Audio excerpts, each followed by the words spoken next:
G'day Pathfinders of the Greater Sydney Conference, it's Pastor Moses Deepaz here, and I am here today at Wetherill Park SDA Church, the church where I grew up in, the church where I did a lot of my pathfindering as a young boy.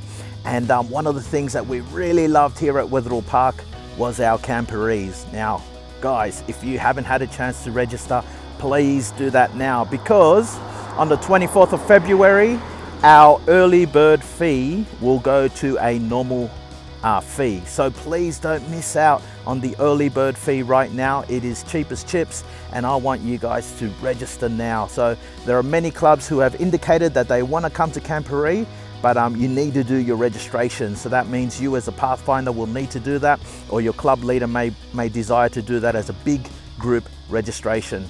So nonetheless, go to the registration link that we have there on our website and make sure you put your details through. Now also, you'll notice there that we also have bulletin number 3. That is just to inform you or to let you know about our COVID safe plan. There are a few things there that we will implement, and there are a few other things, God willing, that we won't need to. And we just want to let you know that we're still planning to go ahead.